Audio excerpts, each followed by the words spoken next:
नमस्कार, मैं भूपेन साहू। आप देख रहे हैं प्रखर टीवी। प्रखर टीवी में आप देश दुनिया के साथ राज्य और धमतरी जिले के प्रमुख खबरों को हम आप तक पहुंचाते हैं। आइए जानते हैं कि इस वक्त की क्या खास खबर है। सुशासन तिहार के अंतिम चरण के अंतिम दिन मुख्यमंत्री विष्णुदेव साय धमतरी पहुंचे।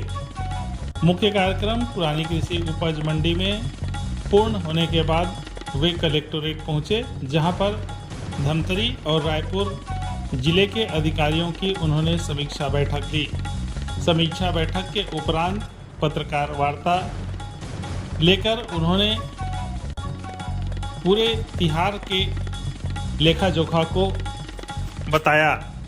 उन्होंने बताया कि किस प्रकार से कितने आवेदन मिले और कैसे कैसे उनका निराकरण किया गया। उन्होंने बताया कि सारी चीज़ें सुशासन तिहार के शिविर में रखी जाती थी, रिपोर्ट कार्ड भी बनाया जाता था। ज़्यादातर आवेदनों का निराकरण हो चुका है। धमतरी में जो उन्होंने घोषणा की उन्हें फिर से दोहराया। 213 करोड़ की जो सौगात दी है, जिसमें हाईटेक बस स्टैंड, ऑडिटोरियम, 2 सड़कों का चौड़ीकरण, नगरीय रोड का मजबूतीकरण आदि शामिल हैं। इस दौरान पत्रकारों ने जनहित के मुद्दों पर उन्हें सवाल भी किया, जिसके संज्ञान में लेने की बात कही। 40 लाख आवेदन प्रदेश में प्राप्त हुए, आपने बताया सुशासन त्योहार में। इतना बड़ा प्रशासनिक अमला आपके पास मौजूद है, उसके बाद भी 40 लाख आवेदन आना, क्या ऐसा लगता है कि लोगों की समस्या का समाधान नहीं होता? 40 लाख आवेदन आना अपने आप में बहुत बड़ी। हाँ, देखिए 40 लाख आवेदन में ज्यादातर आवेदन प्रधानमंत्री आवास के है ना, और पिछले कांग्रेस के 5 साल के सरकार में 18 लाख लोग वंचित हो गए। तो 1.5 साल में तो हम लोग उसी की मुक्ति कर रहे हैं, समझ रहे हैं। और लगातार परिवार बढ़ रहा है तो मकान और नए चाहिए। अभी आवास प्लस का सर्वे हुआ है और माननीय प्रधानमंत्री जी ये बजट 25-26 में 3 करोड़ मकान की फिर व्यवस्था की है। तो अधिकांश जो मांग आया है ना 40 लाख में, प्रधानमंत्री आवास का है। अभी तो ये जो पिछला हम लोग स्वीकृत किए हैं उसे में आपके गांव में राजमिस्त्री नहीं मिल रहे हैं, सेंट्रिक प्लेट नहीं मिल रहा है, तो वो सबका हम वादा पूरा करेंगे। चलिए, जो में होड़ होनी चाहिए, प्रतिस्पर्धा होनी चाहिए। पिछले 10 सालों की बात करें तो भारत की इकोनॉमी 4थे पोजीशन पर बताई जाती है वर्ल्ड में, और इस बीच अनेक राज्यों में जो विकास की बात आती है, तो इस बीच हम छत्तीसगढ़ की इकोनॉमी को, यहाँ के विकास को कितना लाभार्थी माने, उस विश्व की 4थी बड़ी इकोनॉमी का कितना लाभ हमको मिला दूसरे राज्यों के तुलना? देखिए 2014 के पहले जब आदरणीय नरेंद्र मोदी जी इस देश के प्रधानमंत्री नहीं थे, उस समय हमारा देश आर्थिक क्षेत्र में 11वें नंबर पर था।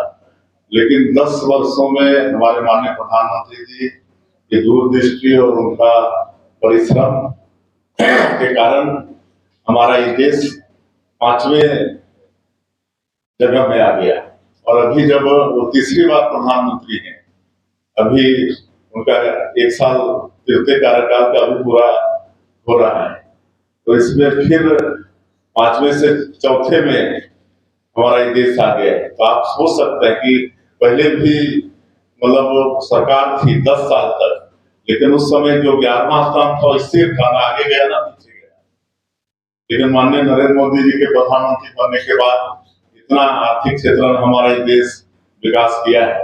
और हम लोग भी माननीय प्रधानमंत्री जी जिस तरह से 2047 तक इस देश को विकसित भारत के रूप में खड़ा करने का संकल्प लिए हैं, उनकी सोच है, तो हम लोग भी विकसित छत्तीसगढ़ का एक विजन डॉक्यूमेंट तैयार किए और बहुत सोच समझ के सभी वर्गों से राय मशविरा करके विजन डॉक्यूमेंट तैयार किए हैं। उसके अनुसार हम लोग आगे काम करेंगे और विकसित भारत में हमें मतलब विकसित छत्तीसगढ़ के रूप में खड़ा करके बहुत बड़ा योगदान हमारा छत्तीसगढ़ का रहने वाला है। भविष्य के द्वारा जब से सत्ता आई है, आप लोगों ने जो प्रदेश की तरक्की आई है आम जनता को, कोई भी ऐसी समस्याएं इस प्रदेश में अभी नहीं देखी जा रही है। धमतरी जिले में एक बहुत बड़ी समस्या है सर, वो ये समस्या है कि जल जीवन मिशन के तहत करोड़ों रुपए का यहाँ निर्माण कार्य हुआ है। इस निर्माण कार्य में 94 गांव ऐसे हैं जहाँ पानी का स्रोत ही नहीं है। 123 गांव ऐसे हैं जहाँ पानी अल्पावधि मतलब कहीं सही नहीं है, वहाँ मतलब जल का जो है वहाँ स्रोत नहीं है। वो योजना के लिए 2020 में एक प्रोजेक्ट गया है विभाग की तरफ से। मैंने उसको अभी उसमें प्रकाशित किया और आपका ध्यान भी आकर्षित किया मंत्री महोदय।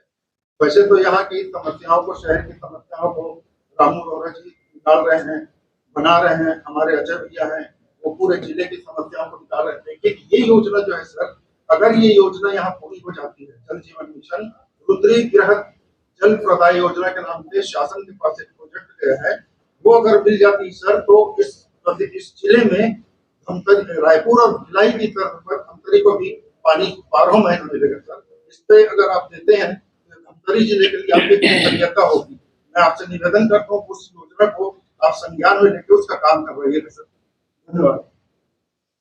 देखिए क्या है, जैसे माननीय प्रधानमंत्री जी हर घर में बिजली पहुंचे इसके लिए सौभाग्य योजना, हर घर बिजली योजना शुरू किए, हर घर में बैंक का खाता हो इसके लिए जनधन खाता का शुभारंभ किए। उसी तरह से उनका ये भी सोच कि हर घर में पाइप द्वारा मतलब पानी पहुंचे, इसके लिए जल जीवन मिशन और अमृत मिशन योजना लागू किए। लेकिन आप सबको भी मालूम है कि पिछली 5 साल की सरकार में इस क्षेत्र में अच्छा काम नहीं हुआ।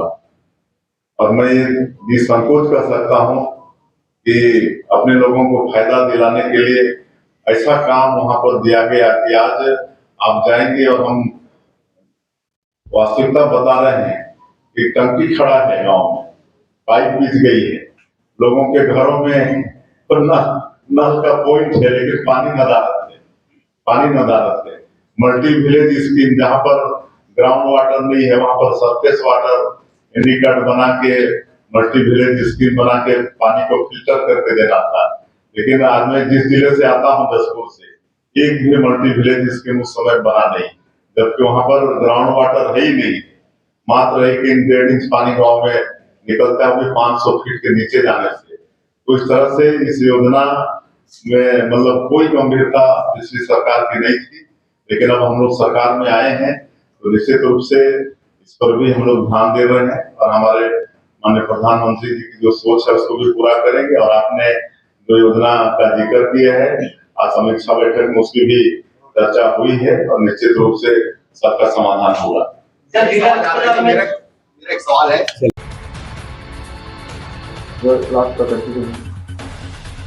तो ये थी अब तक की खबरें। आगे की खबरों के लिए बने रहिए।